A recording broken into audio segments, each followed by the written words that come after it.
We're in the last few lectures, and hopefully you'll enjoy the multiprocessors. This is another fascinating topic. We'll be covering it for one and maybe 1.5 lectures. The hope is 1 lecture. But the topic is much greater than 1 lecture. In fact, we still don't know exactly how to make multiprocessors correct and very high performance. So you'll see some of the issues in this. But before we start, homework 7 should be out. Is it out on the website? Maybe later. I haven't checked, but oh yeah, it is up on the website. There's no due date. This is optional, just for your benefit, just like every other homework. And it'll cover prefetching, multiprocessors, cache coherence. And the goal is to reinforce your understanding of recent material and to help you prepare for the early exam, which is on April 6th, and which we will talk about. This is Lab 5 grade distribution. The grades should be out. So most of you did pretty well, which is good, which means that you're learning. Hopefully those extra days helped. I wonder what the curve would have been like if the extra days were not there. I guess we cannot do that experiment. Lab 6 is due today. You know that probably. So maybe after the lecture, you guys are going to go back to this. Who's done? That's good. That's good. Now I have at least 2 hands almost, or 1.75 hands, or 1.87, or something like that. Who's done with the extra credit? OK. Well, you still have time. And Lab 7, which is the last lab, which could be the hardest lab, I don't know, depending on how much time you have, but which should also be the most exciting lab, perhaps, is about multi-core. You'll do cycle-level modeling of the MESI cache coherence protocol, which we will cover today. And this will give you some experience with multi-core simulation. Pretty much all of the processors today we see are multi-core processors, right? At least in the general purpose domain. So it's very important that you get this exposure, I think. OK, and since this is the last lab, you've seen Yungu's email. An automatic extension of 7 days is granted to everyone. And no other late days are accepted. So if you banked your late days, you're not going to be able to use them. And you're not going to be able to cash out, unfortunately. Sorry about that. Well, I can get you some coffee if you want. That'll be your cash out for the late days. 1 cup per day? 1 cup per day. OK, sure, I can do that. OK, and this is what you're going to model, basically, and we will cover this. This is the MESI cache coherence protocol. MESI stands for MESI, 4 states per cache block. And we'll see how it works today. Well, you know that my office has changed. I'm at CIC 4105, but there are no office hours today. So if you go there, you won't be able to find me. Or maybe you'll be able to find me, but I won't be able to take you in. No coffee for today. Last lecture, we've covered a lot of prefetching. So you know all these concepts, hopefully. And we started multiprocessing fundamentals. And we finished with the bottlenecks in the parallel portion. So I'll jog your memory in this. Today, we'll cover how to design correct multiprocessors, focusing on sequential consistency. So hopefully you read Lamport's seminal paper, the 2-page paper, which he published in 1979, that introduces sequential consistency. And we'll talk about cache coherence. So hopefully you've done some readings. And these are the readings. Amdahl's paper, I actually read it again a couple of days ago. It's a fascinating paper. And Lamport is also a fascinating paper. These are very short readings, by the way. This is 4 plus 2 pages. Actually, 3 plus 2 pages, 5 pages. And the cache coherence readings. And I already talked about this other paper that you should probably read. OK. Remember, we talked about loosely versus tightly coupled multiprocessors. The difference was tightly coupled multiprocessors have shared global memory address space. And their programming is hopefully more intuitive for the programmer. That's not always true. But the hope is that you have a shared variable, and any processor, any thread can update it instead of sending messages across processors. So you need synchronization. And we're going to focus on tightly coupled multiprocessors today. When you have a shared global memory address space, there are also some issues that arise. For example, what should be the ordering of memory operations seen by different processors? And if one processor caches part of the space, what should other processors see when they read data that's cached on another processor's cache? So these issues exist because of this shared global memory address space in tightly coupled multiprocessing. And you've seen that. But before that, I'll briefly cover this again, this is Amdahl's law, which you're reading. And Amdahl suggests that maximum speedup is limited by the serial portion, serial bottleneck. But we've also talked about parallel portion is not perfectly parallel. So maybe I'll encourage you to develop a model for that takes into account this non-idealities in the parallel portion. Why? There are three fundamental reasons why parallel portion is not perfectly parallel. First, these different threads synchronize. Right? You have synchronization overhead, updates to shared data that delay different threads. When one thread is executing a critical section, the other thread cannot access it. So that reduces your parallelism. The second fundamental thing is load imbalance. And the third one is resource sharing. And I will go through that here. I've already talked about this. This is also a communication overhead. You can consider synchronization as communication, right? Different processes are really communicating or cooperating with each other somehow on shared data. The downside is this causes thread serialization when shared data is contended. When there's no contention, there's no problem, right? One thread can execute this critical section, and no one is aware of it. No one is waiting for it. The problem happens when there's contention for data. Load imbalance, parallel tasks may have different lengths for different reasons. It could be due to imperfect parallelization or imperfect assignment of jobs, or due to microarchitectural effects. This was actually one of your questions in the exam, right? One thread was running longer. Why was it running longer? One of the reasons could be maybe it has a data set that causes its branch predictor to mispredict much of the time, such that it acts like a branch mispredictor rather than a branch predictor, maybe. But that could be one of the reasons, right? You could have microarchitectural effects that has one thread take much longer than another thread. Maybe it's getting many more cache misses because its data set may be partitioned that way. This reduces speed up in the parallel portion. Resource contention, you've seen this a lot. Actually, we've covered most of this. We've covered the basic ideas here. Parallel tasks can share hardware resources and they can delay each other. One solution is to replicate all resources, but this is expensive. And we've talked about this also. When you do not replicate resource, additional latency can appear that is not present when each task runs alone. For example, if you get row buffer conflicts, when two threads access the same bank at the same time, you get additional latency that was not present alone, right? There's this additional pre-charge latency that needs to happen.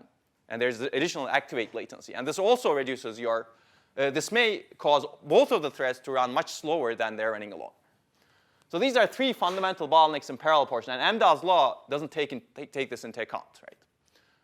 And if you find a fourth fundamental bottleneck, definitely let me know.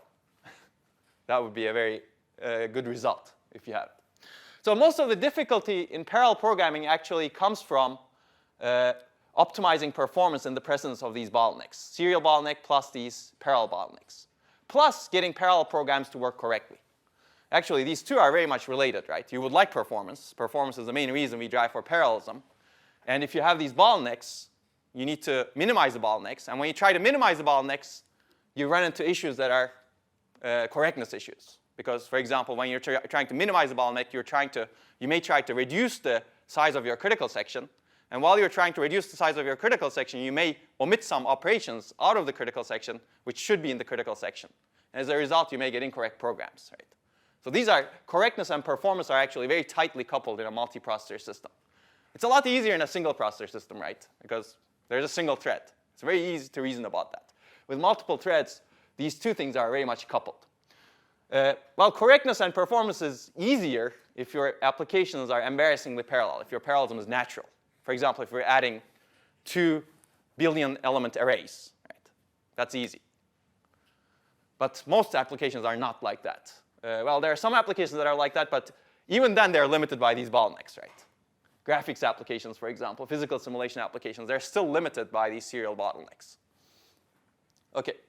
So much of parallel computer architecture is about designing machines that overcome the sequential and parallel bottlenecks to achieve higher performance and efficiency, and also making programmers' job easier in writing correct and high-performance parallel programs. So this lecture will touch upon both of these. And if you're more interested in that, you should take 740 next semester and 742 later on. So one topic that's related to correctness is memory ordering. If you think of ordering of operations, let's say you have A, B, C, D, the key question is, in what order should the hardware execute and report the results of these operations? This is specified by the ISA, right? Because this is exposed to the programmer. This is a contract between the programmer and the microarchitect. And preserving an expected order, or more accurately, an agreed upon order, simplifies the programmer's life. Because it makes it easy to debug, as we will see. It makes it easy to recover the state. It makes it easy to handle exceptions. Right? The downside is preserving an expected order usually makes the hardware designer's life difficult. This is the trade-off that we've seen over the entire course, right? Especially if the goal is to design a high-performance processor. If you have a load store queue, for example, in an out-of-order execution unit, it's more complex than not having a load store queue. Right? You would like to reorder loads and stores to get high performance. And in fact, we've talked about mechanisms to predict if a load will alias with an older store when you don't know the address of the store, right? To be able to do that, you need prediction mechanisms. And that complicates hardware, right? And this happens because you need to preserve the order that's exposed to the programmer. The programmer should see sequential order of loads and stores. If you did not need to obey that semantics, obey that contract, then you didn't need to complicate the hardware. Right? So we will see that this problem becomes even more important in multiprocessors, harder to solve. So let's remember what we did for a single processor.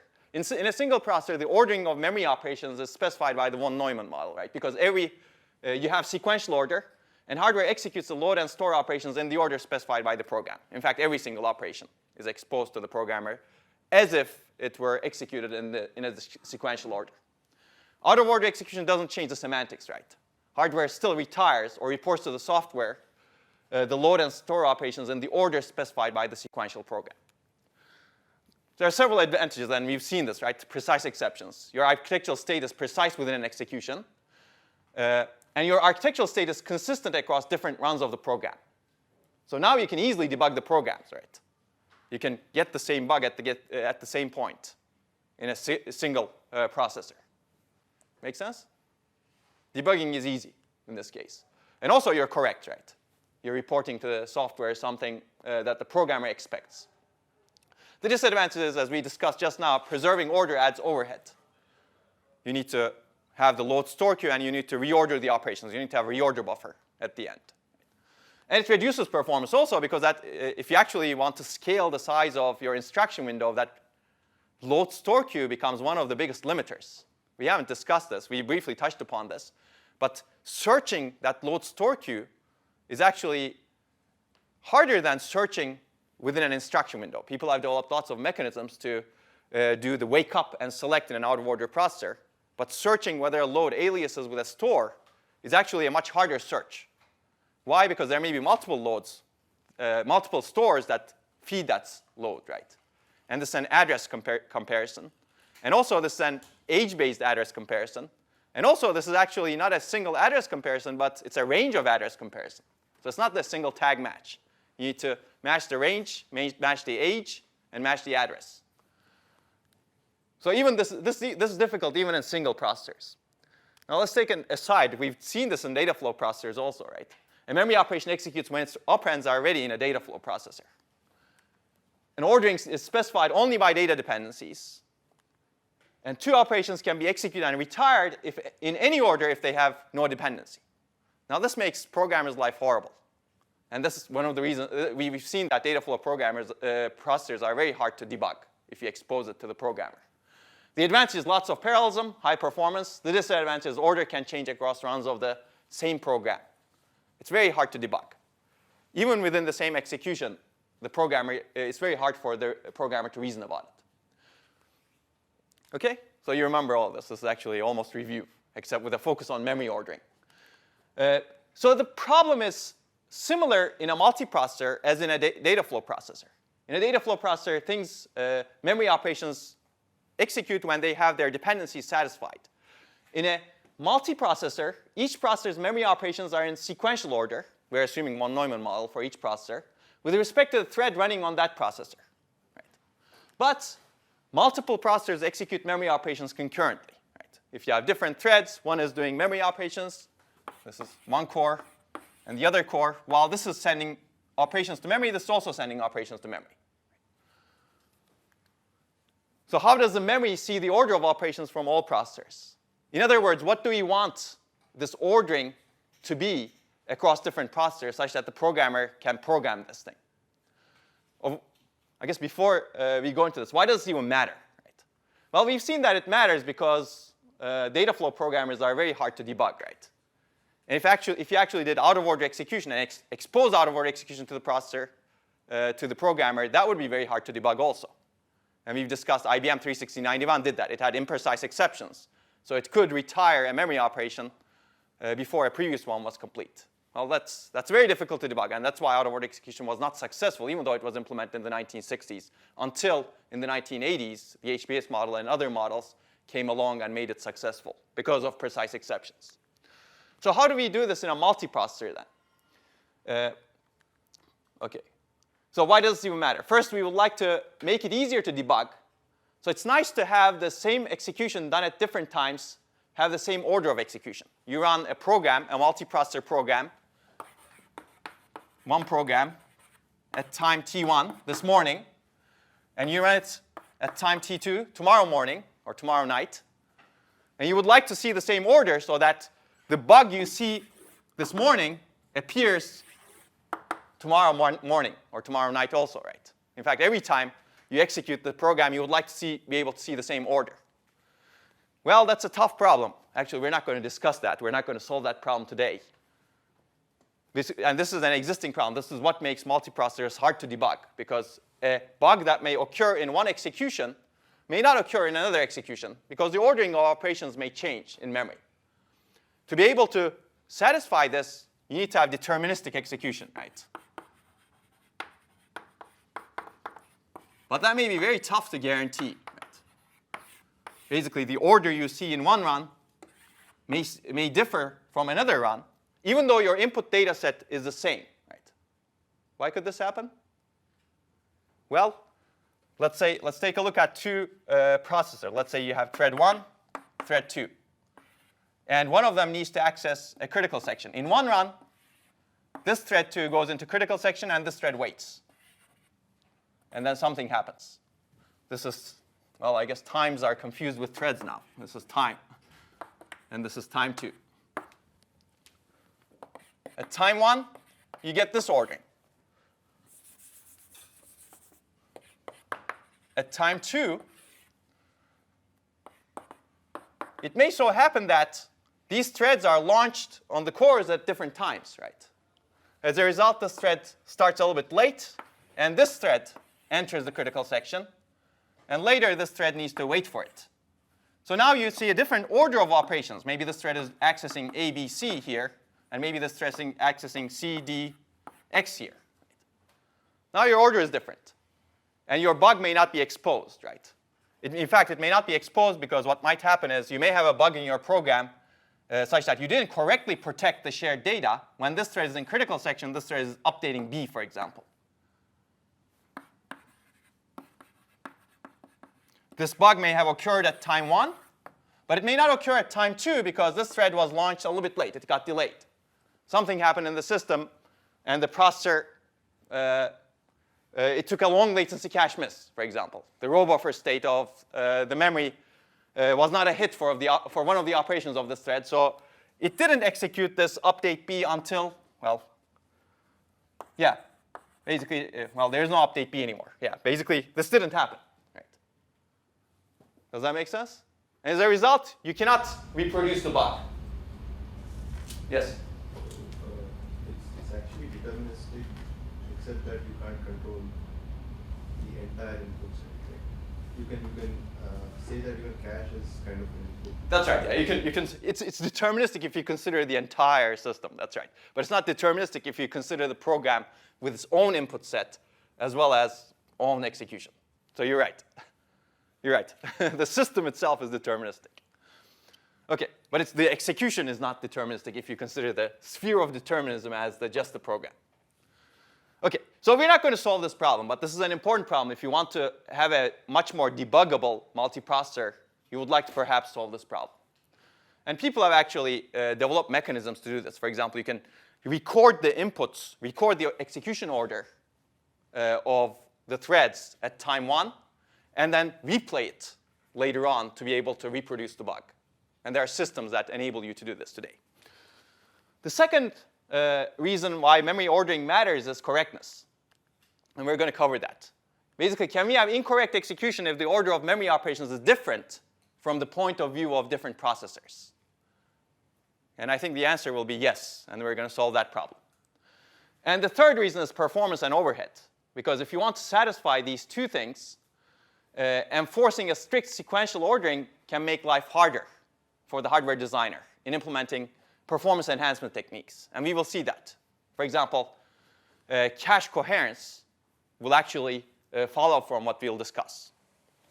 Okay? And if you want to do out-of-order execution within a processor, now your order, even within the processor, is not sequential. Right? Okay. So let's focus on the correctness problem. How does memory ordering affect correctness? And the reason is, at the high level, the programmer wants to protect shared data. So let's take a look at that. Why? Because threads are not allowed to update shared data concurrently. And accesses to shared data are encapsulated inside critical sections or protected via some synchronization constructs, locks, semaphores, condition variables. Are you guys familiar with this? OK, from 213, right? And with 410, probably you'll be more familiar with that if you've taken that. Basically, only one thread can execute a critical section at a given time. This is the mutual exclusion principle. And a multiprocessor should provide the correct execution of these synchronization primitives to enable the programmer to protect shared data. If this is not there, then all bets are off from the programmer's side, right? So how do you support mutual exclusion? First of all, I'm going to assume that the programmer needs to make sure mutual exclusion is correctly implemented.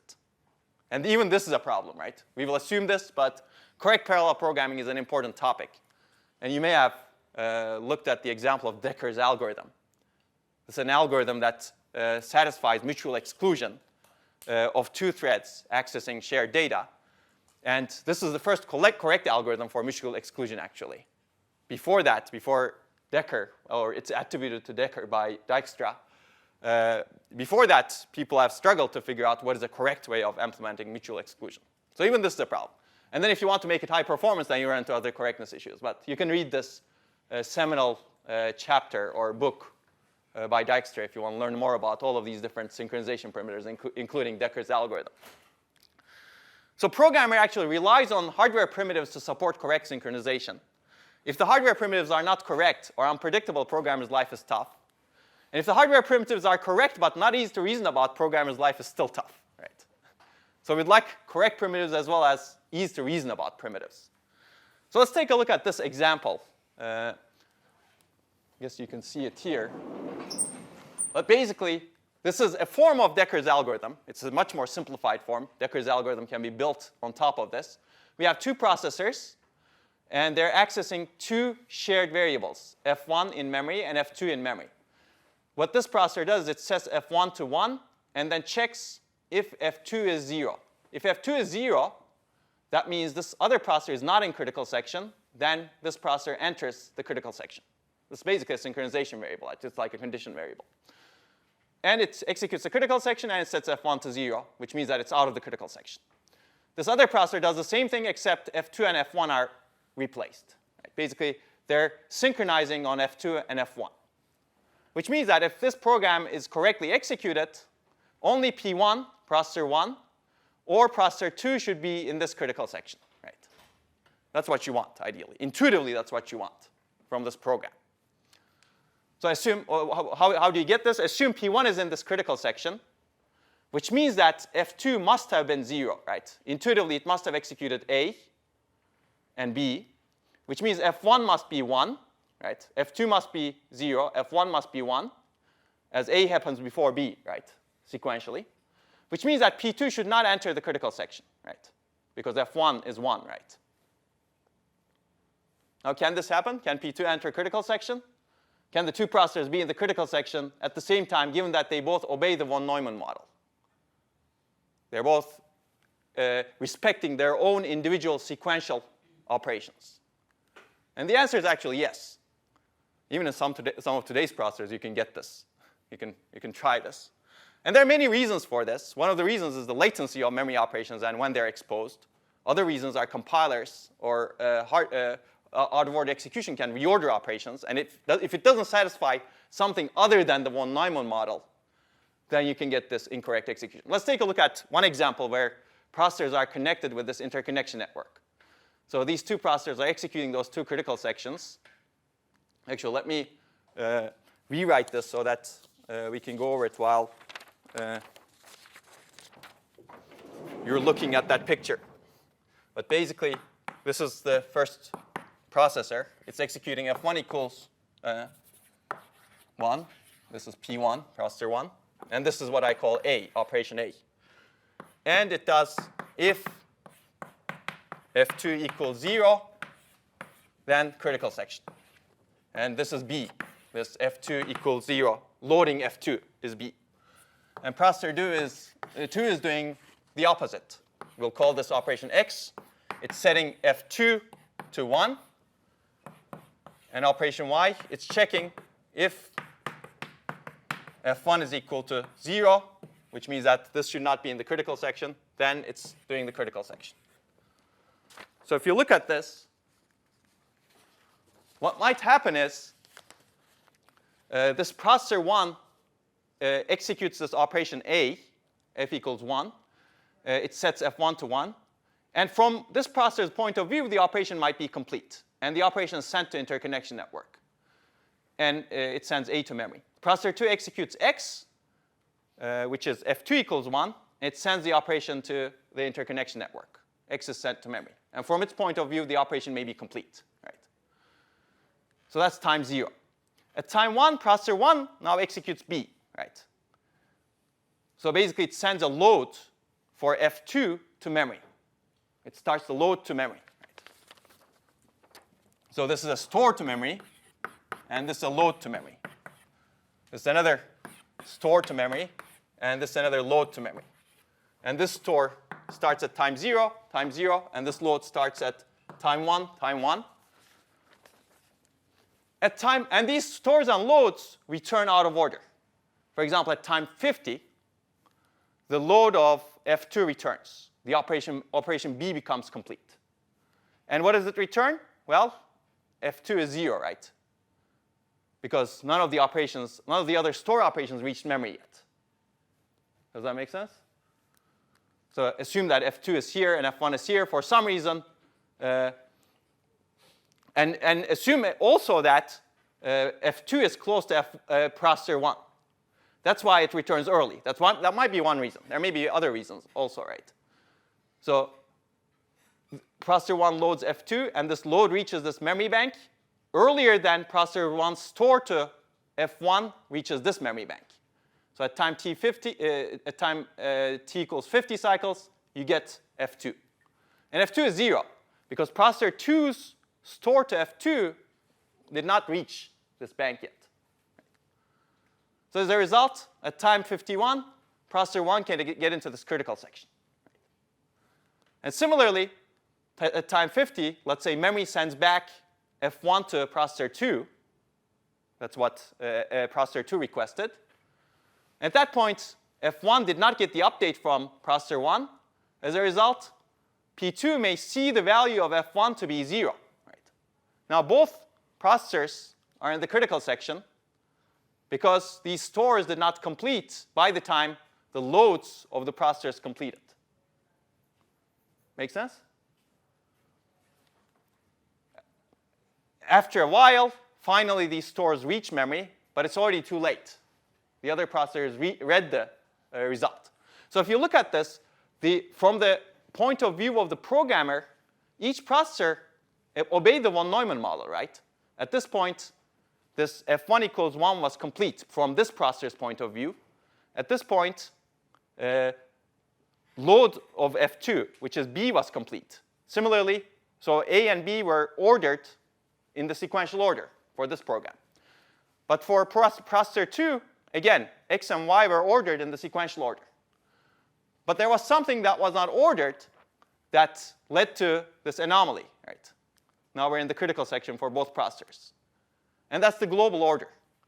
So if you look at this, if we examine what happened, this is processor 1's view of memory operations, and I removed X in the previous slide, but it's AB, right? Processor 2's memory operations are XY, just like I've shown on the board. Now the problem is, here B executed before X, and Y executed before A. So you have some ordering problem. these two processors did not see the same order of operations in memory. Right? If you look at this, the order was not the same. OK? Is this clear? OK, so how can we solve the problem? Idea is sequential consistency. And if you read the paper, you already know the answer, I think. If you make all processors see the same order of operations to memory, then this is simple. And, or in other words, all memory operations happen in an order that's consistent across all processors. And we'll call this the global total order. The assumption is that within this global order, each processor's operations appear in sequential order with respect to its own operations. So that's the von Neumann model. The assumption is each processor is still satisfying the von Neumann model. And that's the paper you're reading. And the definition, more formal definition, is a multiprocessor system is sequentially consistent if the result of any execution is the same as if the operations of all the processors were executed in some sequential order. Right? And you have a von Neumann processor. So this is a memory ordering model, or memory model, which is specified by the ISA. Which, if you look at it from another view, if you look at it from the memory point of view, the programmer's abstraction is that memory is like a switch, right? It's only servicing one memory operation that's globally visible to every processor.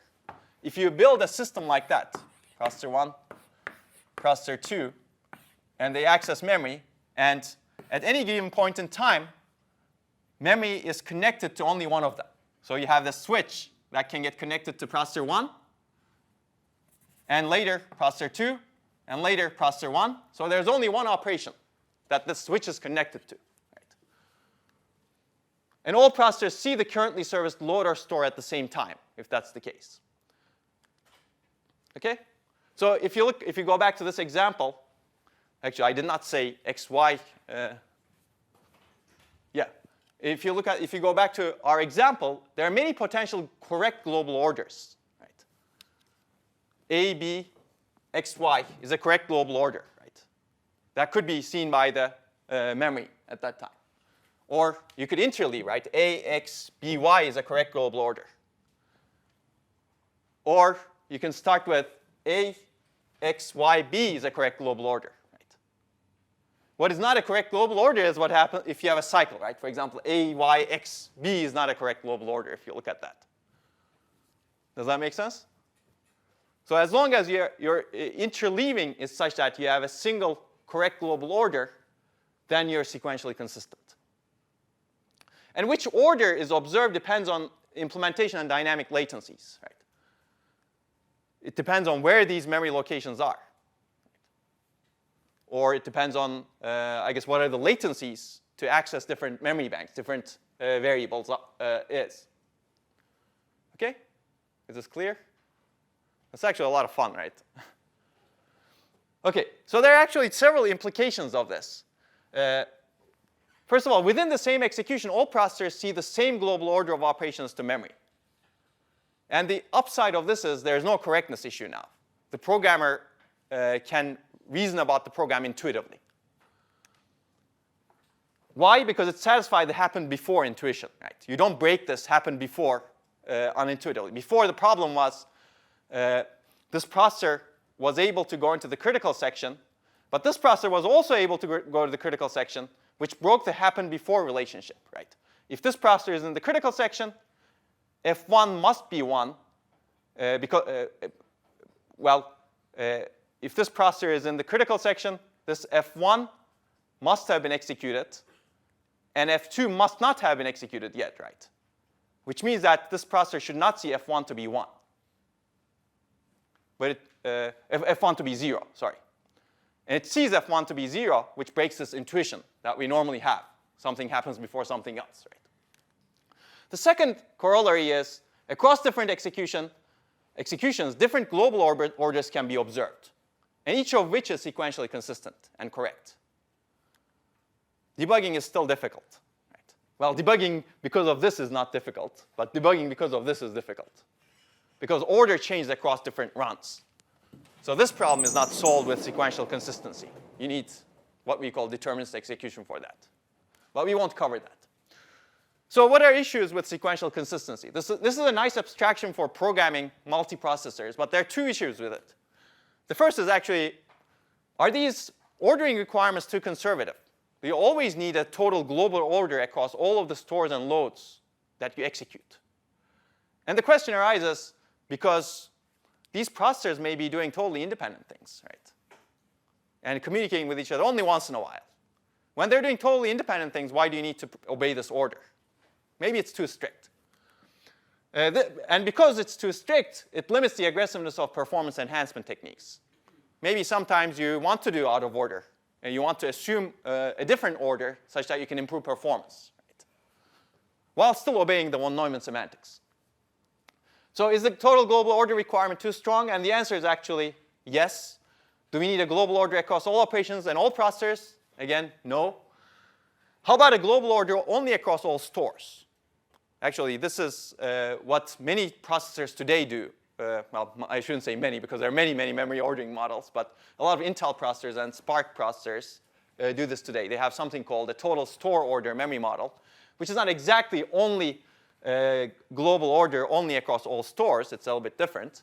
But that's the basic idea. If you globally order stores, then you can get consistent execution. Or how about enforcing a global order only at the boundaries of synchronization? Again, this matters when there is updates to shared data, right? If the processors are not communicating, then you don't really care about the order, perhaps. But when they're communicating, then you really need to care about the order. So only at the boundaries of synchronization, if you say things should be ordered, and otherwise things should not be ordered, I don't satisfy this order, maybe you get better performance. And this is the idea of relaxed memory models instead of sequential consistency. One relaxed memory model is the acquire-release consistency model. Basically, you have lock acquires, lock releases, and all of the operations before the lock acquire are unordered. And when you get to an acquire, everything is supposed to be complete before that. And when you get to a release, between acquire and release, you have ordering requirements.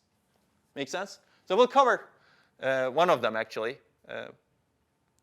But the strict memory ordering also leads to performance enhancement techniques to be difficult. Actually, if you do implement performance enhancement techniques, your sequential consistency implementation might be difficult also, because you still need to satisfy sequential consistency. So for example, if you do out-of-order execution, loads happen out of order with respect to each other, and with respect to independent stores. Now, if you look at a single processor, this may be OK, as long as that store within the processor doesn't write to this load. Right? Let's assume that that doesn't happen. The store within this processor doesn't write to this load. But there may be some other processor. This load may have loaded something from some other processor that's going to be stored later that changes your ordering requirement. So you need to ensure that this load loaded the data in the order that's sequentially consistent. So out-of-order execution becomes difficult. We'll not go into this in detail, and you can think about this. If you haven't understood this, think about it a little bit, and you'll figure it out. But that's one of the issues. The second issue arises with caching. A memory location may be present in multiple places, right? This prevents the effect of a store to be seen by other processors. Right? You cache the store. You would like to make it visible to other processors, but it's in your cache. Do you make your cache write through such that everything is visible? That's one solution, but that reduces your effectiveness of caching, right? Okay? So even caching becomes a little bit difficult if you want to satisfy sequential consistency. So solutions are easy, but it may reduce your performance later on. And we will get to this with cache coherence. We'll try to get rid of this problem a little bit. Let's talk a little bit about weaker memory consistency. Because of these reasons, maybe we want to go into weaker memory consistency models. And the observation I've already told you. The ordering of operations is important when the order affects operations on shared data. Right? When processors need to synchronize to execute a program region. Right? So weak consistency has been proposed, and a lot of the processors implement this. In these models, the programmer specifies regions in which memory operations do not need to be ordered. And this is supported by memory fence instructions or memory barrier instructions, which some of you may have used. These instructions delineate those regions. So you can think of a a thread's execution, well, I guess I've covered this board too. Let's do this one. Now you can think of a thread's execution as some loads and stores, and then you have a fence. Some other loads and stores, and then you have a fence. Another thread's execution, loads and stores, and then you have a memory fence. Some other loads and stores, fence. And the idea is that the programmer specifies these regions where the operations do not need to be reordered. And all memory operations before a fence must complete before the fence is executed. So if you have loads and stores here, the abstraction is that when this fence executes, all of these operations should complete. And all memory operations after this fence must wait for the fence to complete. Okay? And all fences are executed in program order. In fact, you could have sequential consistency for fences, right? You can think of it that way, if that makes it easier. This way, you only protect the regions where shared data communication happens, right? Maybe you could think of this as a critical section, right? You get to this part. Okay? So that's the idea. This makes the memory model weaker. Total store order is another model where the memory model is weaker. Now, only your stores are ordered. Only your stores have a global order with respect to each other. And all synchronization operations now act like a fence. So if you have a lock and unlock, now you have two fences there. OK. I'll let you think about this a little bit, because you'll have fun. People are still thinking about this and not necessarily getting some of these things right. Because if you think about the higher level a little bit, at the higher level, compiler does reordering of operations also, right? Let's say you have a parallel program, and the compiler optimizes your program a little bit and reorder the store after a load. Now that implication may be when that program executes, the programmer may expect something else, right? When they're writing the code, they may be relying on an order, store-load order, which is later changed by the compiler, which may lead to incorrect execution, again, depending on your consistency model. OK, so what is the advantage of weaker consistency? Now there's no need to guarantee a very strict order of memory operations, which enables the hardware implementation of performance enhancement techniques to be simpler. Caching is now simpler. Or out-of-order execution is simpler, because you don't need to satisfy. Where is my switch? I guess my switch went somewhere. Yeah, you don't need to satisfy this abstraction as memory as a switch, right? Only one operation can go through, and everybody sees that operation. In fact, you can design potentially well, how did this happen? You can potentially design a more scalable system, right? Because one way of ensuring that memory is a switch is have a single point of serialization. Have a single point where all processors see. Right? That's very easy to implement. It's a bus, right? Everybody sees that. Everybody sees everybody's operations on the bus.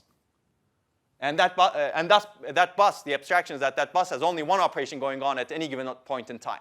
Now that's sequential consistency. And everybody broadcasts their operations on that bus. That's a very easy way of implementing it, but that's very low performance, right? You want to scale up the system, and it becomes difficult.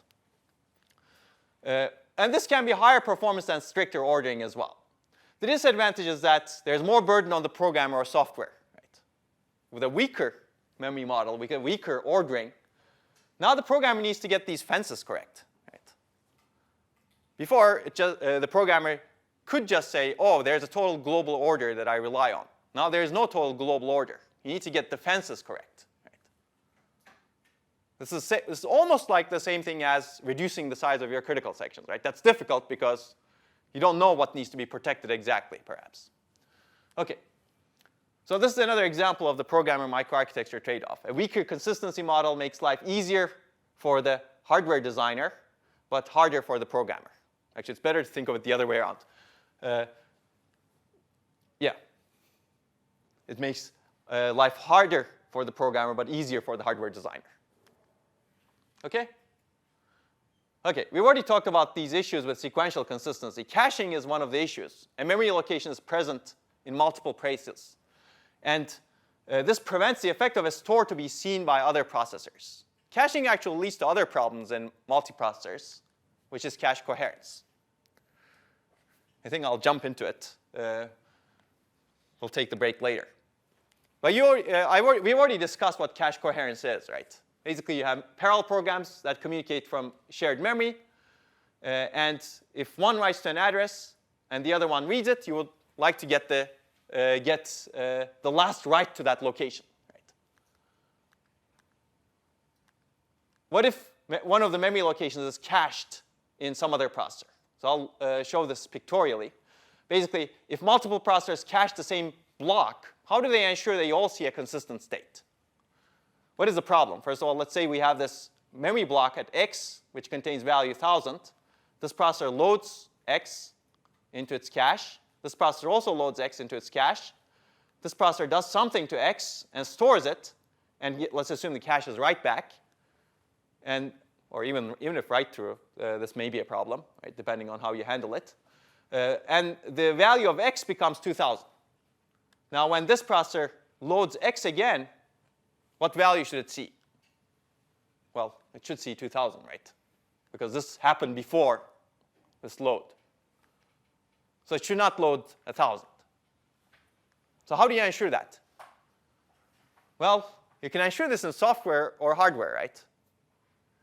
So I won't go into this in detail, but I'll give you some primitives that are very hard to make work correct. The question is, can the programmer ensure coherence if caches are invisible to the software?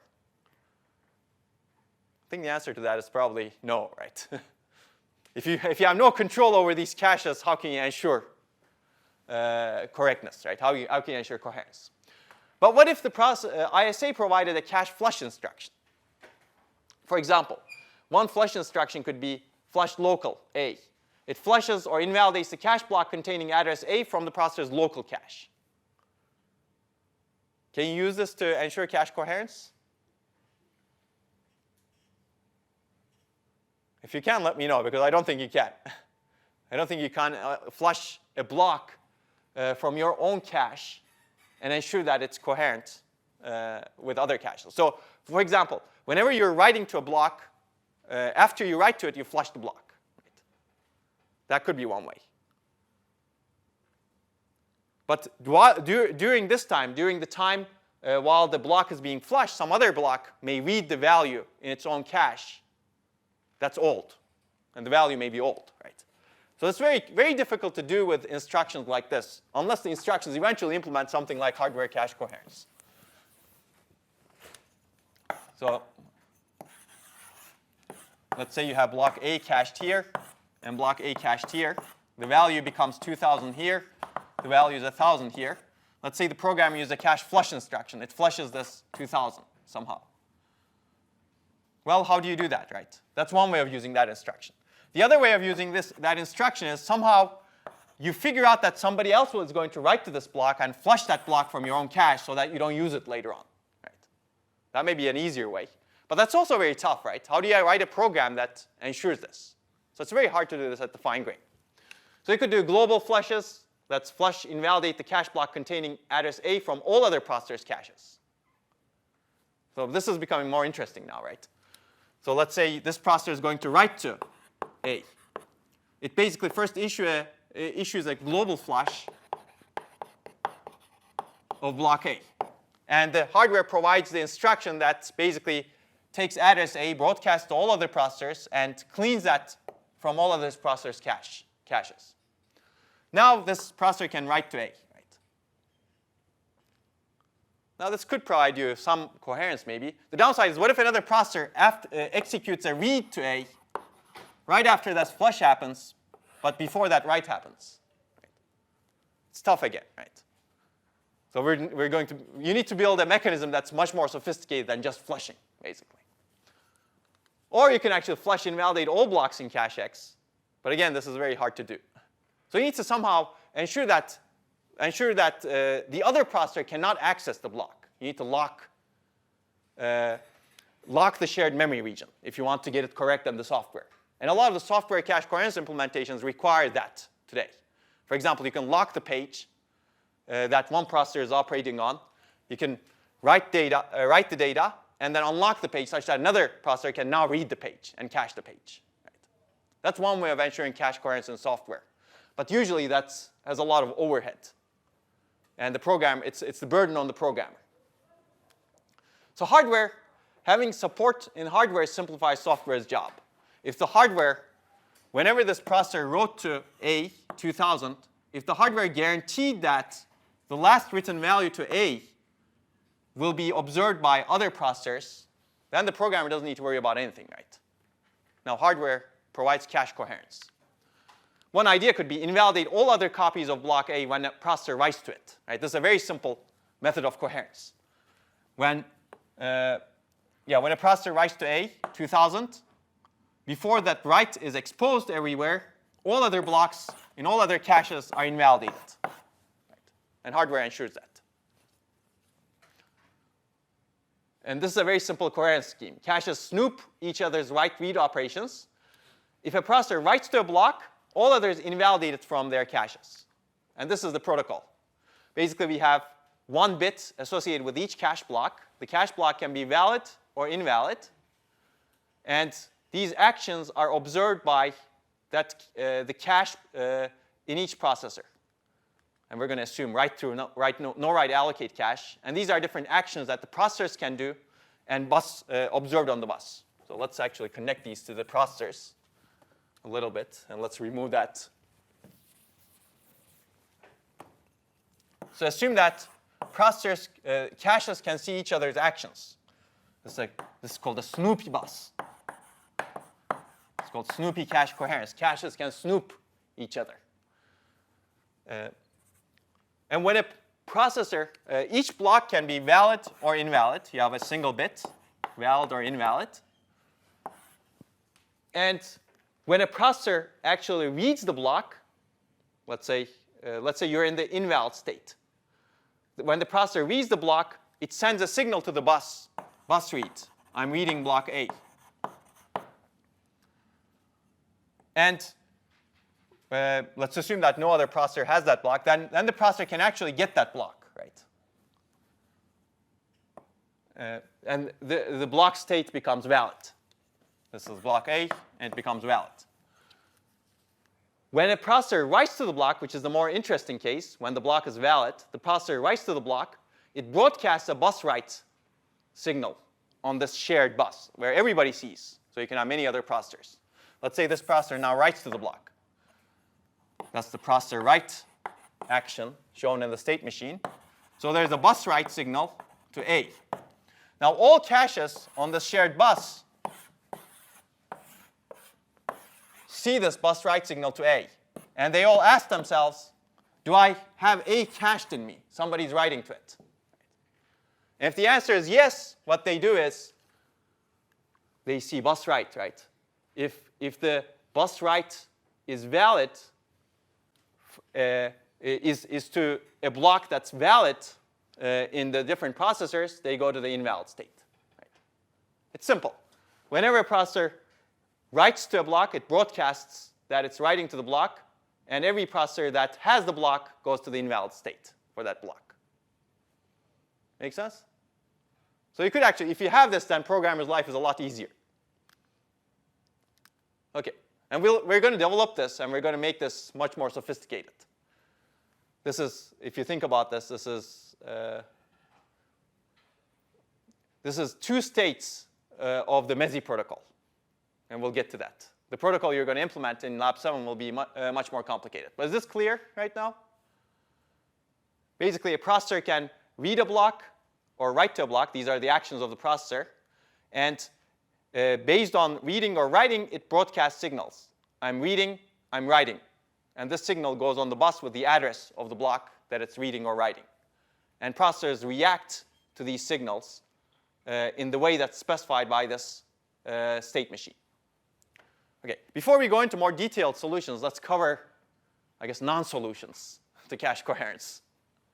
And the first thing is no hardware-based coherence. I would argue that this is really not a solution.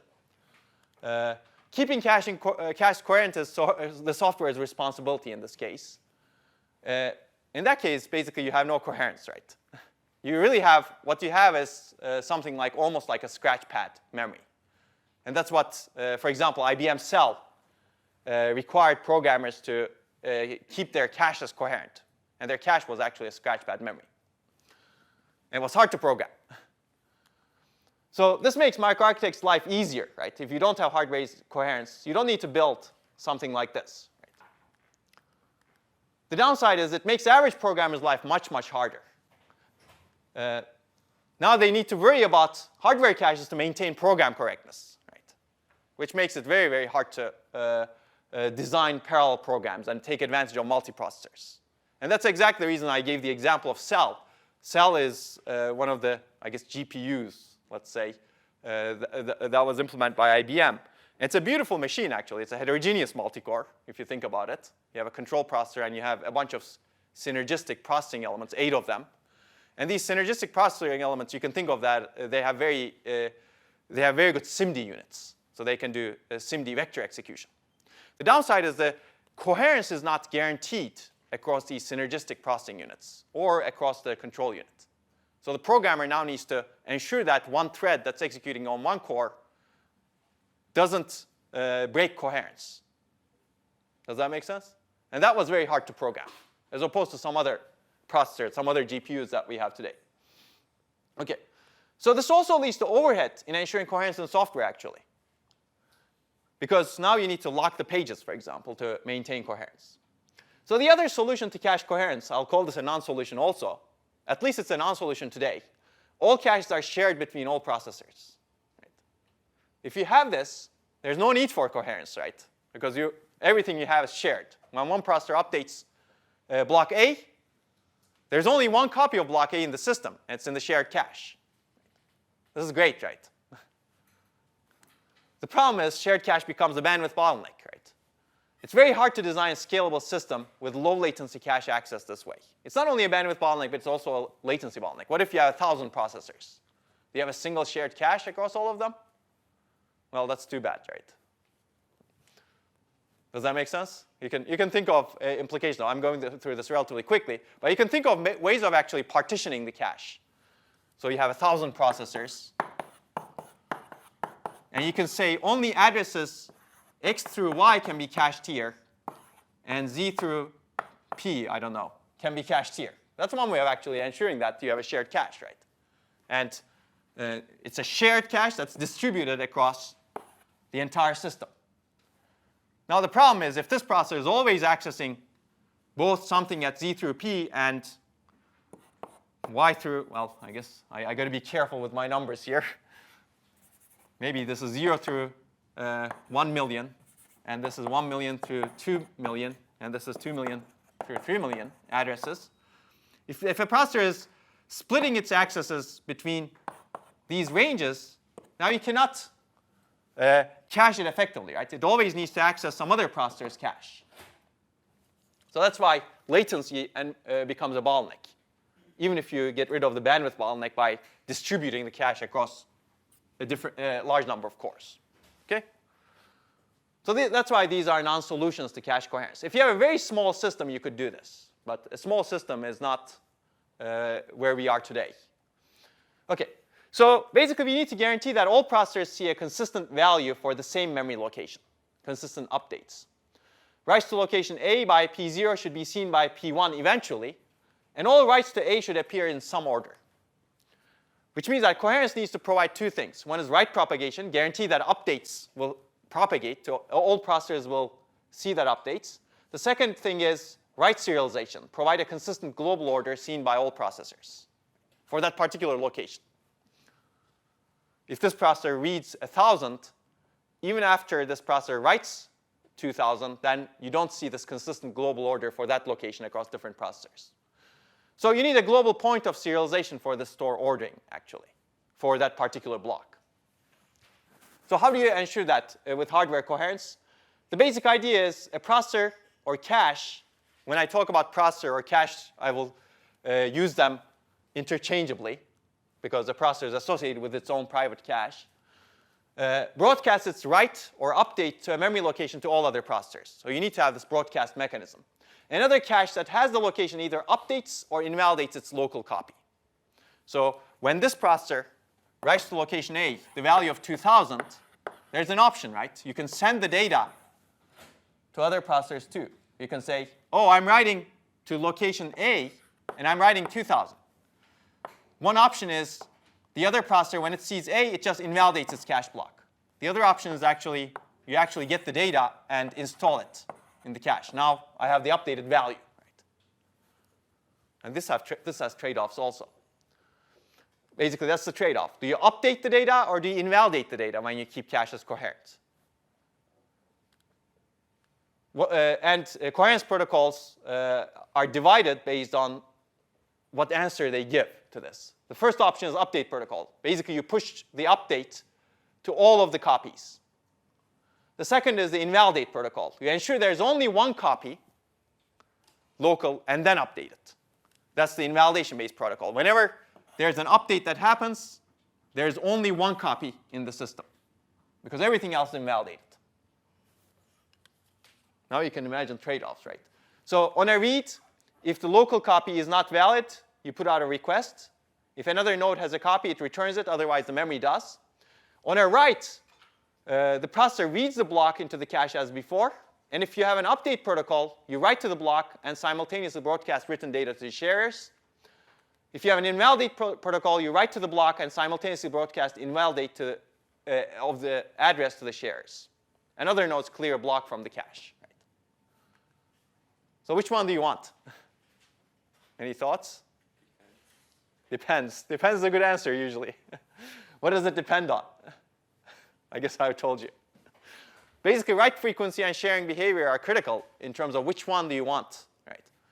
If you're doing updates, writes, once in a blue moon, maybe it's OK to have an update protocol, right? Because your write bandwidth will not be high. If you're consistently doing writes and nobody is reading them, nobody requires that, maybe you don't want an update protocol. Because otherwise, you would keep pushing data to other processors, and the other processors will not need that data. Right? So that's the key distinction. So if you basically, update protocol is a good idea if the share set is constant and updates are infrequent, because you don't need to have this invalidations that happen, right? So let's see. I guess there's one more here.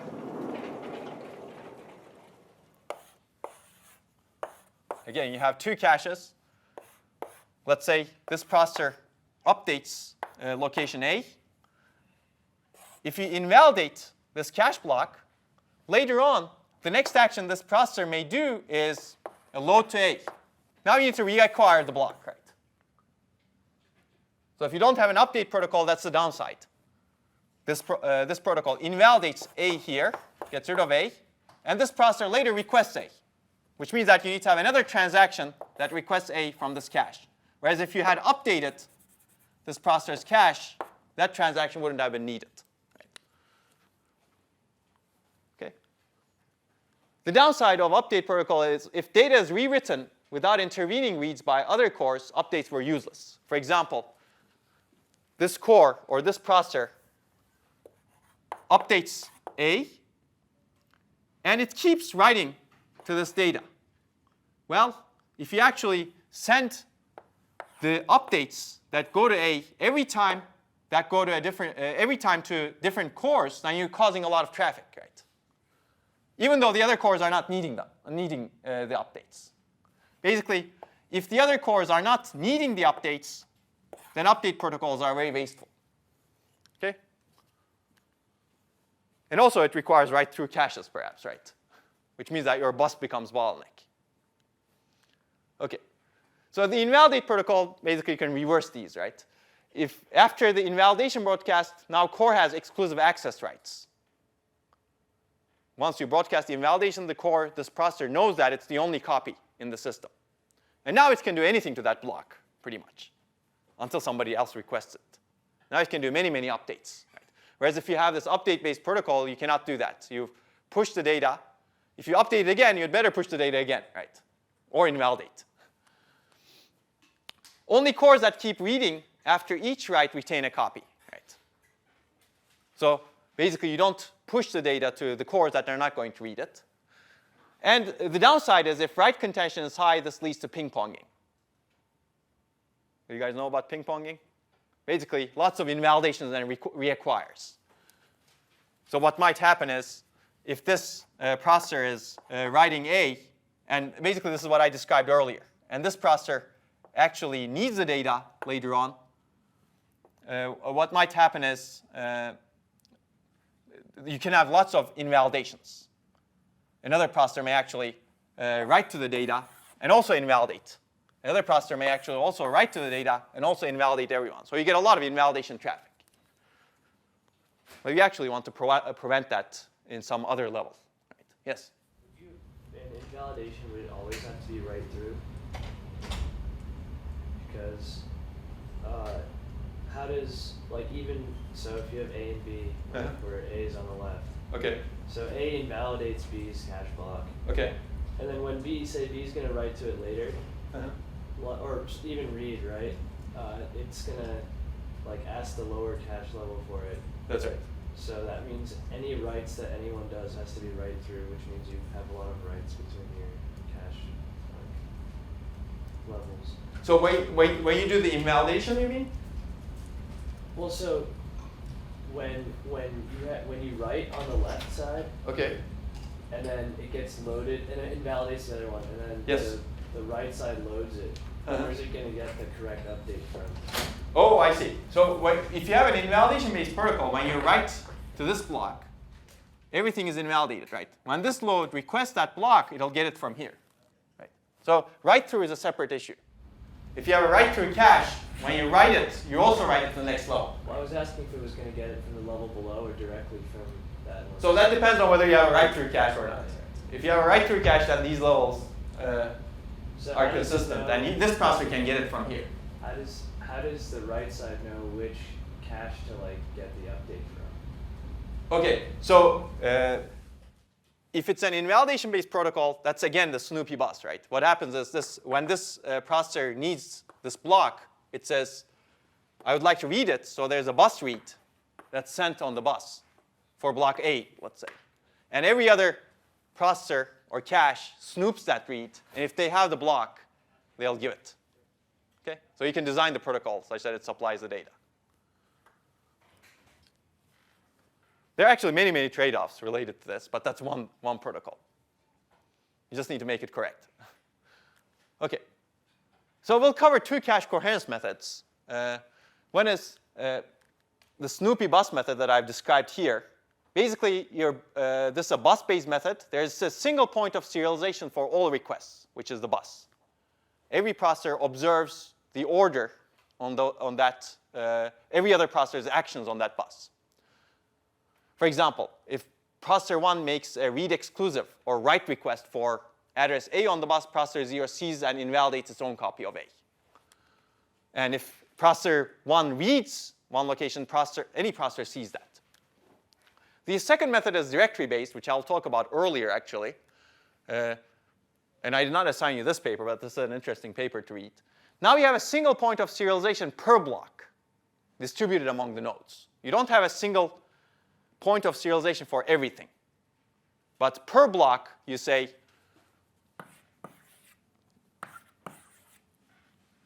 maybe you have some memory here, some blocks have the single point of serialization here, and some other blocks have their single point of serialization here.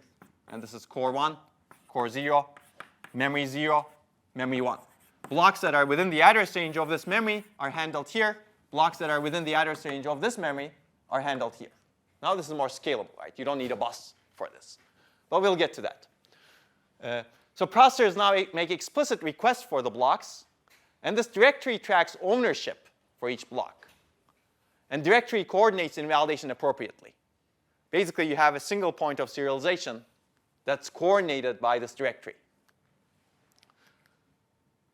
So one example is now you have an indirection. You can think of it this way. Here you don't have this indirection. Here you have an indirection. When a processor needs to access a block, it asks the directory for a copy. It tells the directory, I would like this block, and I'm going to write to it. Please do the necessary things such that I can write to it. And the directory asks other processors that have that block in their cache to invalidate the block and waits for responses. And all of the other processors say, oh, we've invalidated our blocks. Now somebody can write it. And then the directory says, P1, now you can write to the block. Make sense? Instead of having this single point of serialization where different processors act independently and observe each other, now you have a middleman. The middleman is the directory. Everybody goes through the middleman to update the blocks and invalidate the blocks. And we'll see this in a little bit more detail. But actually, let's take a break for 5 minutes for now, and then we'll go into directory-based cache coherence. And then we'll go back to Snoopy cache coherence and look at the MESI protocol. Hopefully, it's clear that you have update versus invalidate-based protocols, and you know the trade-offs between them. Update, whenever you write to a cache block, send the updated data to every other cache that has the copy of the cache block. Invalidate, when you write to a cache block, invalidate everybody else so that this is the only copy in the system, in the caches. And maybe you can think of some hybrid protocols, right? Maybe sometimes you want to do update, sometimes you want to do invalidate, right? And the question is when. OK, we were at Snoopy bus versus directory. Now let's cover the directory-based coherence. Because in a sense, it's simpler to understand, right? Basically, the idea is you have this logically central directory that keeps track of where the copies of each cache block reside. And caches consult this directory to ensure coherence. It's simple. You have this indirection method. An example mechanism, let's say for each cache block in memory, you have, what did I say, p plus 1 bits in the directory. 1 bit for each cache. It's a bit vector, basically, that specifies whether a cache actually has cached this block. So your directory looks like this. For each cache block, like all cache blocks, you have some memory that has p plus 1 bits for a given cache block. And p is the number of processors in the system. And 1, this other bit, says if any processor has it in its exclusive state. Indicates that a cache has the only copy of the block and can update it without notifying others. So on a read, we set the cache's bit and arrange the supply of data. When a read comes to the directory from a cache or processor, what happens is, assume that these are all zeros. And we have 1, 2, 3, 4, 5, 6 processors. It's an odd number, but it can happen. When processor, let's say 1, reads a cache block, this particular cache block A, it sends a read request to the directory. Directory checks. No one has that block, and supplies the block and sets the bits for processor 1 to 1. Now processor 1 has the block. The directory is keeping track of that. On a write, let's say processor 2 wants to write to this block. It sends a request to the directory saying, I want to read exclusive this block. So write is also called read exclusive. Basically, I want to have the only copy so that I can write to it. Whenever I say read exclusive, whenever you read about coherence protocols, it's also a write request, basically. You're exclusively requesting this block with the intention of writing to it. So processor 2 also requests this block in an exclusive way. In this case, the directory checks, oh, processor 1 already has this block, and it's read the block, so it's not writing to the block. It didn't ask for a read exclusive because this bit is not set. So what the directory can do is the directory can tell processor 1, it sends a message to processor 1 saying that invalidate this block that you have, invalidate block A, because somebody's going to write to it. Processor 1 later responds saying that, oh, I've invalidated my block. Now this bit can be 0. And now processor 2's bit will be 1. And processor 2 is requesting it exclusively, which means that processor 2 is actually going to probably write to it. So this bit is also set to 1. This exclusive bit is also set to 1. Now the directory sends the cache block to processor 2. Now the processor can do anything to it, right? Because the directory knows that processor 2 has the block, its bit is set, and it has the exclusive rights to it. The directory knows that the processor 2 can actually modify the data, right? So it's basically a bit vector. Okay, and well, I guess I've talked about this here, right? You have an exclusive bit associated. Oh, in each cache, Also, to be able to support this, in each cache, you need to have an exclusive bit. So processor 2, if you look at processor 2's cache, it gets block A, and it sets its exclusive bit. So you have an exclusive bit in the processor 2's cache saying that I've acquired this block exclusively. So I can do anything I want to it. It can write to it without notifying the directory, right? Because the directory knows that processor 2 has the copy in an exclusive state. It can do anything to it. If somebody else requests that same block while processor 2 has an exclusive state, now the directory knows that it can ask processor 2 for the latest copy and get that latest copy and supply it to whoever requested it. That's the beauty of having a central point for a particular block. Make sense? So directory coordinates the actions for coherence. This is an example. Let's go through this quickly also, actually. Here I have 4 processors and p plus 1 bits, 1 bit for the exclusive. This is the directory state for this block. And initially, no cache has the block. Let's say p1 takes a read miss. Its bit is set. Because it's a read miss, the exclusive bit is not set. Because p1 is saying, I'm going to read this block. I'm not going to write to it. Right? There's no reason to set the exclusive bit. The purpose of the exclusive bit is to enable a processor to exclusively have the block and write to it. Right? Let's say later p3 takes a read miss for the block. It notifies the directory. Now 2 bits are set, p1 and p3. Let's say later p2 takes a write miss, this processor 2. Basically, it sends a read exclusive request to the directory, and the directory invalidates p1 and p3's caches. It sends invalidate requests. And because it's a write request, p2 gets the block exclusively.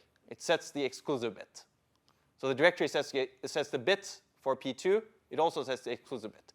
Now the processor 2 can update the block without notifying other processors or the directory. Of course, the processor 2, as I told you, needs to have a bit in the cache indicating that it can do this. If the processor 2 actually read the block, this exclusive bit would not be set. Only with a read exclusive request, the exclusive bit will be set. So if the processor 2, let's say, read the block, it has the block, it wants to later write to it. Well, it still needs to notify the directory, right? It cannot just write to the block if the block is not in an exclusive state. Because if it writes to it, directory doesn't know about it, right? So all actions need to go through the directory for a given cache block. Okay, let's say later processor 3 takes a write miss here. In this case, the request goes to the directory, and this is the state of the directory at that point. So p2 has the block. What the directory does is it requests the block from p2, because p2 has the updated copy. It gets the block. It resets processor 2's bit, because processor 2 also invalidates the block, because somebody else is requesting it read exclusively, or because they're going to write to it. p3 is requesting it. And the directory gives the block to processor 3, the updated copy, and sets the bit for processor 3, and also sets the exclusive bit for processor 3, because processor 3 is requesting the block such that it can write to it.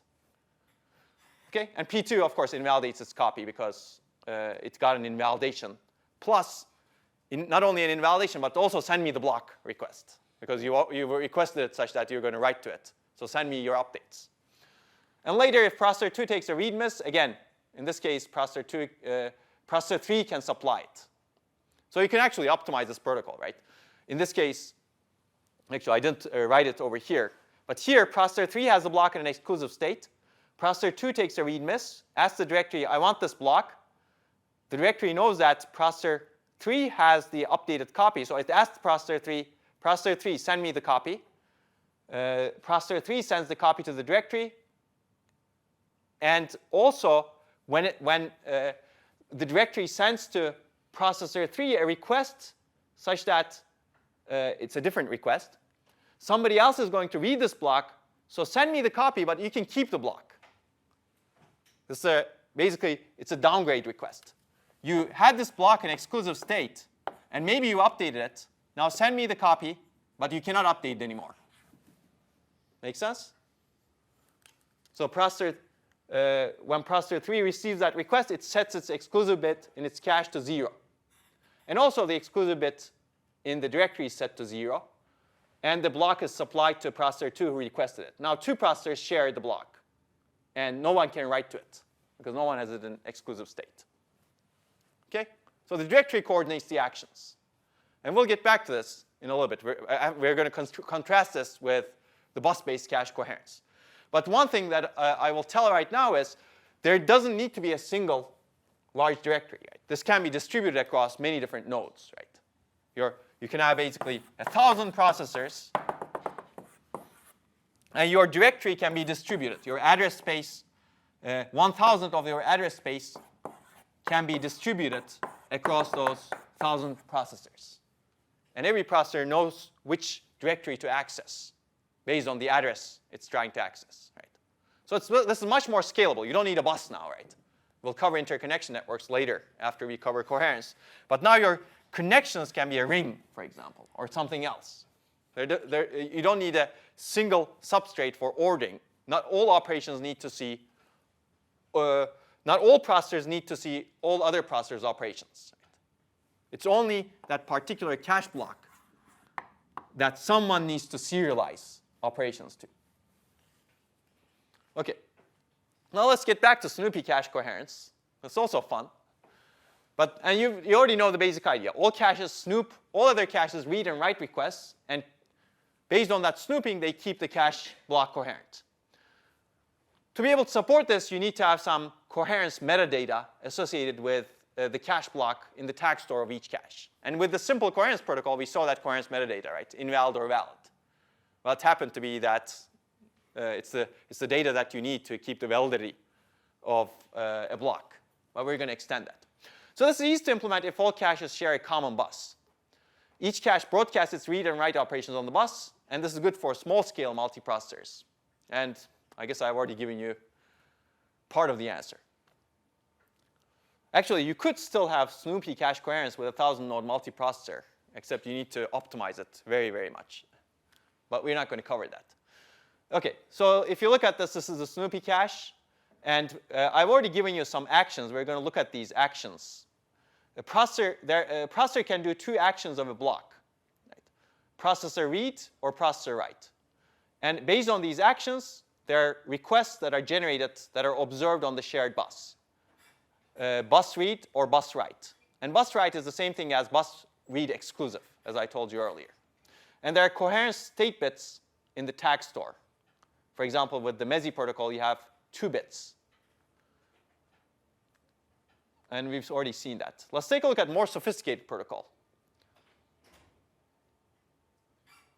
And that's the idea of the MSI protocol. If you look at this protocol, you have 2 states. Right? It's valid or invalid. If you want to actually have a copy that you modified, you have to invalidate everyone else. So what we can extend this protocol to 3 states. You have the modified bit. Cache line is the only copy, and it's dirty. The shared bit, cache line, is one of several copies, and invalid is not present. Now you have more states. Right? Now you can have a cache line that's in multiple different processors and that are shared. And you can also have a modified state such that you can keep modifying. So a read miss makes a read request on the bus and transitions to the shared state. And a write miss makes a read exclusive request and transitions to the modified state. And when a processor snoops a read exclusive request from another writer, it must invalidate its own copy. So you have 3 states, basically. I guess I will not go into this in detail, but you'll see the downside of it. So instead of having valid, invalid, what we have is we actually divide this valid state into 2. Now you can have modified, shared, or invalid, right? Basically, you don't have only a valid state, but a modified and shared state. So modified means this processor has the only copy, and it's dirty. Shared means that processor, you can have multiple copies, right? And invalid means the processor doesn't have the block. Right? And you can imagine the transitions from these different states. Right? Now the upside of this is you can do this upgrade. If it's shared, if the block is in shared state, and if the processor is going to write to that block, it can do this without rereading data from memory. Right? It can basically just send invalidations to other processors that have the block and not read the data, just write to the data. Does that make sense?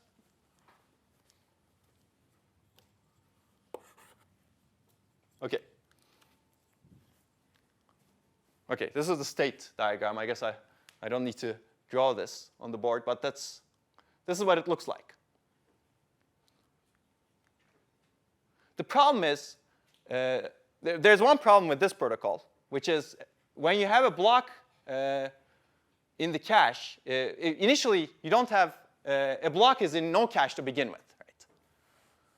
On a read, the block immediately goes to the shared state. So if you look at this, if you have this invalid state, when you read the block, it goes to the shared state, which means that shared means there can be multiple copies.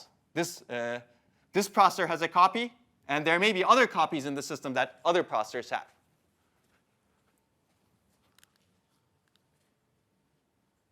However, this may be the only copy to be cached. No other processor may need to cache it. So why is this a problem? Let's say this processor reads the block and wants to write to it at some point. The block is in shared state. You don't know if other processors actually have a copy. Right? What you need to do is really invalidate. You need to broadcast and invalidate, even though this is the only cached copy. Basically, the problem is you transition from invalid to shared, and in the shared state, you don't know if this is the only copy in the system or other processors actually have a copy. Right? If you knew that this was the only copy in the system, you could just simply do a write to it and transfer to the modified state. But because you don't know, what you need to do is you need to broadcast invalidations to everyone else. And after those invalidations are done, well, that's broadcast invalidation happens by sending a read exclusive request, right? When you do a processor write here, you need to send a read exclusive request to other processors, and this moves to the modified state. But you really didn't need to do this. You really didn't need to send these invalidations if you knew that this was the only copy in the system. Does that make sense? Okay, so that's the idea of if you actually add another state, if you knew that you had the only copy, cached copy in the system, you could write to the block without notifying any other cache. So this saves unnecessary broadcasts of invalidations. And that's the idea of the MESI protocol. The idea of the MESI protocol is, so here, when we go from validate invalidate protocol, we divide it M and S, which helped us in the transition from shared to modified. When we go from MSI to MESI, we're going to divide this into two states. So we're still going to keep the modified state. We're going to have an exclusive state that tells the block is clean and the only copy. And we're still going to have a shared state, and we're going to have an invalid state. That's the idea of the MESI protocol. And, well, yeah, that's basically it. This is the exclusive state. Exclusive state says the block is clean, and this is the only copy in the system, such that the processor can do anything to it. It can write to it and move to the modified state. Right? And how do you actually figure this out? Basically, the block is placed into the exclusive state if there's a bus read transaction. When the processor wants to do the read, a bus read is generated. And you need to check if any other processor actually has that block at that point in time. So this adds some complexity to the system, right? You basically send a bus read. If no other cache actually has it, then you go into this exclusive state. If some other cache actually has it, well, then you actually go to the shared state. So that's the transition from invalid to exclusive. There could be two cases, right? If some other processor has it, then the block goes to the shared state in this cache. If no other processor has it, then the block goes to the exclusive state.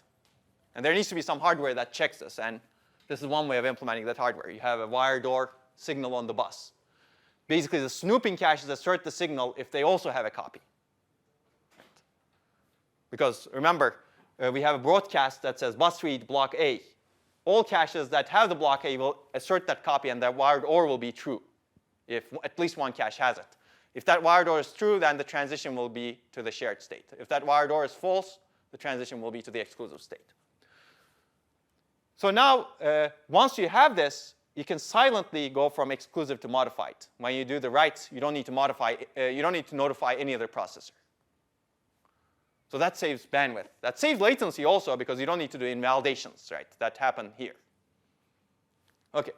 So this is also called the Illinois protocol. It was developed at the University of Illinois by Janak Patel and one of his students. And it's actually a beautiful paper. I'll encourage you to read it, the early parts of the paper. The rest is evaluation, but the idea part of the paper. And this is what it kind of looks like. Or I guess I'll go here. Basically, what we have is, I've already given you these different actions: processor read, processor write, bus read, bus write. Actually, bus write can be divided into multiple things. You can say bus invalidate, invalidate, but already have the data. Do not supply it. Do not bring it from somewhere. Bus read invalidate is invalidate, but also need the data. So invalidate, but already have the data happens. You send a bus invalidate signal to other processors. If you already have the data, if you're in the shared state, and you're writing to that data, and bus read invalidate happens, invalidate, but also need the data. Basically, this happens when you're actually writing to the block and you don't have it. Right? We need to think about these different cases. But basically, we have 4 states: modified, exclusive, shared, invalid. Invalid is obvious. Shared means shared. The copy is shared across different processors, and it's clean. Exclusive means, clean means it's consistent with memory. Exclusive means this is the exclusive copy. The processor has the exclusive copy, and it's clean. Modified means the processor has the exclusive copy, and it's modified. And this is the state machine, basically. So you have, let's actually look at one of these cases. So here, this is what I highlighted over here. From invalidate state, if the processor is reading the block, doing a processor read, it generates a bus read. And this bus read checks if this is the only processor that's reading the block. If that's the case, then the block goes to the exclusive clean state. And now in the exclusive clean state, the processor can do a processor write without sending any signal on the bus. This is basically showing the signal that's generated on the bus. And now you can also transfer in the exclusive clean state, when the processor observes a bus read for this cache block, it goes to the shared clean state, and it can also supply the data. Right? Or memory can supply the data.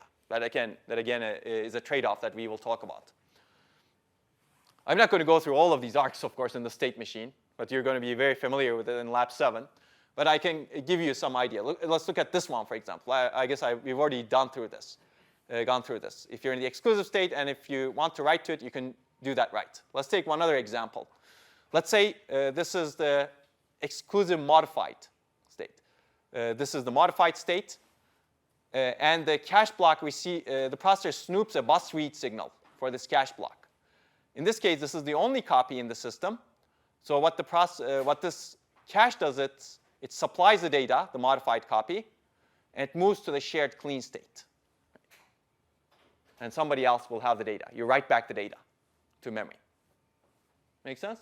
So you can go through these arcs and convince yourself that this actually works. Another example, if the cache block is an exclusive modified state and there is a bus read invalidate signal received on the bus. In this case, somebody else is trying to read the data. Actually, somebody else is trying to write to the data because it's sending an invalidate. And this is the only copy in the system because it's exclusive modified. So this processor moves to the invalid state, and it also supplies the data because that's the only copy in the system, right? Such that that copy goes to memory as well as other processors. Make sense? It's actually a lot of fun. You can optimize this even more This is one version of the MESI protocol. I'm not sure this is the version that you're going to implement, but we'll see the version you're going to implement. And this is the version from the book. This is actually the version that you're going to implement.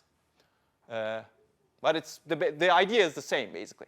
So the transition from the single owner state, exclusive or modified, to the shared state is also called a downgrade in coherence, because you're really downgrading your access privileges to this cache block, right?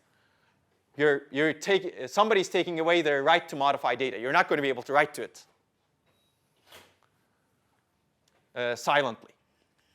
Transition from the shared state to the single owner state, exclusive or modified, is called an upgrade, because the transition grants the ability to write to the block silently. So when you see your lab handout, there are downgrades and upgrades, and this is common terminology in cache coherence. You're either downgrading your privileges or upgrading your privileges. And you can read this lab handout. Lab handout actually gives a good idea of the MESI cache coherence protocol itself, one particular implementation. And this is a more complicated version. So just to show you that this actually exists in existing processors. This is Intel Pentium Pro cache coherence protocol. It's very much similar to what you're going to implement in Lab 7. It's a MESI protocol, modified, exclusive clean, shared clean, invalidate. And this is the state that we've looked at earlier, right? You're in invalid state, and you do a processor read for this cache block. This generates a bus read, which is not shown here. I believe the generated signal is not shown. And if if no other cache has it in clean or dirty state, then you go to the exclusive clean state. Right? If some other cache has it in clean or dirty state, then you go to the shared clean state. Yes? Who was sharing its cache with? I thought Pentium Pro was a single core processor. It is a single core processor, but it's a multiprocessor. It's part of a multiprocessor system. So you could have Pentium Pro, Pentium Pro, Pentium Pro, 4 processors on the bus. And I believe you could go up to 16, but I'm not sure. Maybe. Basically, yeah, it's a single core. It's actually one of the first implementations of out of order. It's the first x86 implementation of out of order execution at Intel. But you have a shared bus. And these are different chips. They're not the same chip. Okay? And they obey this MESI protocol. Okay? So what you're implementing will be a version of this. Not exactly this, but similar to that. Should be fun. A little bit about trade-offs. This is actually, there are a lot of trade-offs. I'll highlight a couple of them. Should a downgrade go from modified, go to shared or invalid? Let's say you're in modified state in MESI, and somebody else wants to read the data. Should you go to shared or should you go to invalid? Well, it's a trade-off, right? If the data is likely to be reused by this particular processor that had the data in modified state, then probably you should go to shared, right? You don't want to lose the block. But if the data is likely to be not reused, then you don't want to go to shared, probably, right? You want to go to invalid, maybe. So you have all these trade-offs that is associated with state transitions. And you can make the protocol more complicated. You can have cache-to-cache transfers. On a bus read, should data come from another cache or memory? Well, if it comes from another cache, it may be faster, especially if memory is slow or highly contended. Right? If it comes from memory, it's simpler. Right? You only have one path where the data is coming from. There's no need to wait to see if cache has the data first. Well, the cache still needs to check, right, if it has the data, because it needs to invalidate its block, but it doesn't need to supply the data now. This also leads to less contention at the other caches. The downside is this requires write back when you're doing a downgrade from M. Why? If a cache actually has the data in modified state, then you need to data to memory. If the only path to supply data to a processor is from memory, you always need to write back the data to memory. Right? The memory, basically, if the processors have the cache block in shared state, well, the memory needs to have the updated copy all the time, except when one processor is in modified state. So when a processor actually goes from modified to shared or modified to invalid, it needs to write the data back to memory. Because when some other processor needs to request data, it has to get it from memory. Okay? So is this write back on modified to shared necessary? And we're actually going to talk about that. One possibility is to have an owner state, which actually changes the protocol to Moesi now. Now we have 5 states. So one cache can own the latest data. Memory may not be updated when you go from M to S. And memory write back happens when all caches evict copies. So let me restate the problem, actually. So this shared data here, the shared state, requires the data to be clean. In other words, caches that have the block have the up-to-date copy, and so does the memory. Right? The problem is you need to write the block to memory when bus read happens when the block is in modified state. So basically, the problem is this. When you get a bus read here, because the semantics of the state is such that all caches have a clean copy and that copy is consistent with memory, because nobody's in modified state, right? You're in shared state. The semantics is that this is clean but shared. Clean means memory has the up-to-date copy, which means that when you're going from modified to shared, you'd better write that block to memory. Right? Now, this is a problem. You don't want to write that block to memory all the time. Right? Memory can be updated unnecessarily. Some other processor may write to the block while it's cached. Right? So you may be doing updates to memory unnecessarily many, many times. Right? Because you have to go from modified to shared. So we want to eliminate this. So how can you get rid of this? Well, I guess there are several solutions to this. First of all, you may not want to transition from M to S on a bus read. What you can do is you invalidate the copy and supply the modified block to the requesting processor directly without updating memory. So you actually, what happens is you go from M to I, and you supply directly this data to some other processor, and that processor becomes M now. Right? The cache block in that processor becomes M. That's another protocol. You could do that. You still have a single modified copy in the system. Only one cache has it. Now some other cache has it. The other idea is to transition from M to S. You still have the copy, but now S has a different state. Designate one cache as the owner, who will write the block back when it's evicted. Basically, now you have another state here. This S is divided into 2. It's O and S. I guess I didn't preserve the order. So you still have M. You still have E. And this is the Moesi protocol. This O says one cache. So now your states are different, right? Now what happens is this state can be modified. You don't have a shared. You don't have to be clean. This owner has the data that's not consistent with memory, and when the data is evicted, it's going to write it back to memory. So this is one version of the Moesi protocol. And I'm not going to go through it in detail, but you need to make it work. Now, shared means shared and potentially dirty. Right? It was before shared and clean. Now it's shared and potentially dirty. And owner means I have the modified data that I need to write it back. OK, so I think what I'll do is maybe I'll stop here, and we'll distribute the exams, unless you have a burning question about what we've covered. I guess for the exams, oh, it looks like I wasn't able to cover everything I wanted to cover. Wow, we have a lot more stuff. I was expecting exams to come here, basically. I guess this was a hard exam. I didn't expect it to be this hard. But that's the distribution. Some of you did pretty well. But it's all normalized, so don't worry about it.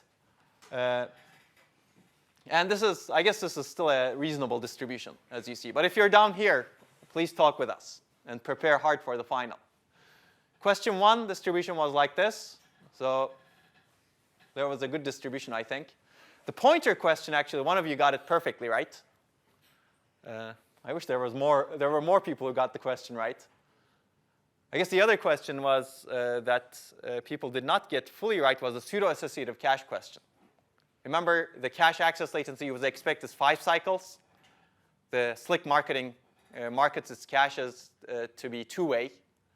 And you have an access pattern that should always sit in the cache, and you should expect a 5-cycle average memory access time, but you get 7.5 cycles. Why would that happen? Well, there are actually other reasons that got some partial credit, but one very good reason that gives you exactly 7.5 cycles is if you have a poor man's associative cache, pseudo-associative cache, right? And one of you got that correctly, actually. It's fun. This is question 2, question 3, question 4. Do you guys remember questions? Yeah. Question 3 was GPUs and SIMD, and I'll encourage you to look at that because I was expecting more people to get that one. Question